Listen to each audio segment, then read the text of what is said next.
ಶ್ರೀ ಪರಂಜ್ಯೋತಿ ಭಗವತಿ ಭಗವಾನರ ಪವಾಡ. ಇದು ತಮಿಳುನಾಡಿನ ಚೆನ್ನೈನ ಸೆಲ್ವಂ ಎನ್ನುವವರಿಗೆ ಆದಂತಹ ಅನುಭವ. ಅವರು ಹೀಗೆ ಹೇಳುತ್ತಾರೆ. 1993ರಲ್ಲಿ ನಾನು ಶ್ರೀ ಪರಂಜ್ಯೋತಿ ಭಗವತಿ ಭಗವಾನರನ್ನು ಕಂಡುಕೊಂಡಾಗ ನಾನು ಸಂಪೂರ್ಣವಾಗಿ ದಿಕ್ಕು ತಪ್ಪಿದಂತಿದ್ದೆ ಮತ್ತು ಜೀವನದಲ್ಲಿ ಯಾವುದೇ ಗುರಿ ಇಲ್ಲದೆ ಬದುಕುತ್ತಿದ್ದೆ.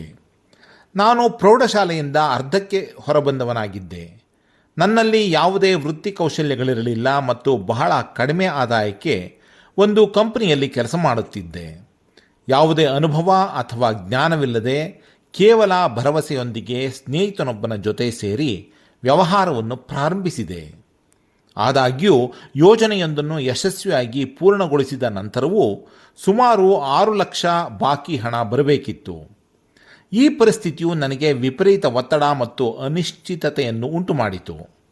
ಆ ನಿರ್ಣಾಯಕ ಸಮಯದಲ್ಲಿ ನಾನು ಚೆನ್ನೈನ ಅಣ್ಣಾನಗರದ ದೇವಾಲಯದಲ್ಲಿ ನಡೆದ 2 ದಿನಗಳ ವಾರಾಂತ್ಯದ ಪ್ರಕ್ರಿಯೆಯಲ್ಲಿ ಭಾಗವಹಿಸಿದೆ.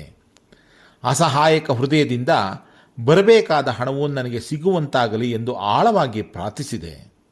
ಅದರ ನಂತರ ನಡೆದದ್ದು ನಿಜವಾಗಿಯೂ ಒಂದು ಪವಾಡ. ಸೋಮವಾರ ನಾನು ಕಚೇರಿಗೆ ತಲುಪಿದ ತಕ್ಷಣ ಗ್ರಾಹಕರಿಂದ ಕರೆ ಬಂದಿತು. ಮರುದಿನವೇ ಬಂದು ಹಣವನ್ನು ಪಡೆದುಕೊಳ್ಳುವಂತೆ ಅವರು ತಿಳಿಸಿದರು.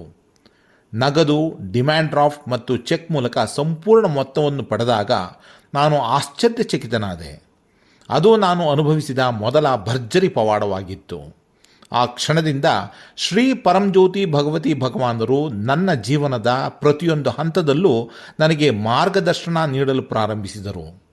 ಒಂದು ಹಂತದಲ್ಲಿ ನನ್ನ ವ್ಯವಹಾರದ ವಹಿವಾಟು ಸುಮಾರು 80,000 ಆಗಿದ್ದಾಗ ದರ್ಶನದ ಸಮಯದಲ್ಲಿ 1 ಕೋಟಿ ವಹಿವಾಟಿನ ಆಶೀರ್ವಾದ ಸಿಗಲಿ ಎಂದು ಪ್ರಾರ್ಥಿಸಿದೆ. ಆ ದರ್ಶನದ ನಂತರ ಒಂದು ಉದ್ಯೋಗದ ಅವಕಾಶ ದೊರೆಯಿತು. ಅಲ್ಲಿ ಮೌಲ್ಯಯುತವಾದ ಅನುಭವವನ್ನು ಪಡೆದೆ ಮತ್ತು ಅನೇಕ ಹೊಸ ಕೌಶಲ್ಯಗಳನ್ನು ಕಲಿತೆ. ಶ್ರೀ ಪರಂಜ್ಯೋತಿ ಭಗವತಿ ಭಗವಾನರ ಕೃಪೆಯಿಂದ ನನ್ನ ವೃತ್ತಿಯಲ್ಲಿ ಸ್ಥಿರವಾಗಿ ಬೆಳೆದೆ ಮತ್ತು ವಾರ್ಷಿಕ ಆದಾಯ ಸುಮಾರು 25 ಲಕ್ಷಕ್ಕೆ ತಲುಪಿತು. ನಮ್ಮ ಕುಟುಂಬವು ನಿಯಮಿತವಾಗಿ ಹೋಮಗಳು ಮತ್ತು ದರ್ಶನಗಳಲ್ಲಿ ಭಾಗವಹಿಸುವ ಹಾಗೂ ನಮ್ಮ ಪ್ರೀತಿ ಮತ್ತು ಕೃತಜ್ಞತೆಯನ್ನು ವ್ಯಕ್ತಪಡಿಸುವ ಭಾಗ್ಯವನ್ನು ಪಡೆಯಿತು.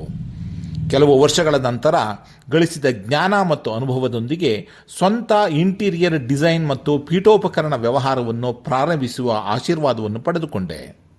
ಇಂದು ಶ್ರೀ ಪರಂಜ್ಯೋತಿ ಭಗವತಿ ಭಗವಾನರ ಅಪಾರ ಕೃಪೆಯಿಂದ ನಮ್ಮ ವ್ಯವಹಾರವು ವಾರ್ಷಿಕ 2 ಕೋಟಿ ವಹಿವಾಟಿನೊಂದಿಗೆ ಯಶಸ್ವಿಯಾಗಿ ನಡೆಯುತ್ತಿದೆ.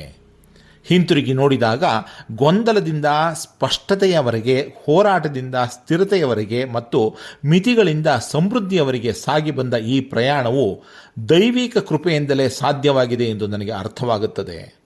ನಮ್ಮ ಕುಟುಂಬದ ಮೇಲೆ ಇಂತಹ ದಯಾಮಯ ಆಶೀರ್ವಾದಗಳನ್ನು ಸುರಿಸಿದ್ದಕ್ಕಾಗಿ ನಾವು ಎಂದಿಗೂ ಕೃತಜ್ಞರಾಗಿರುತ್ತೇವೆ.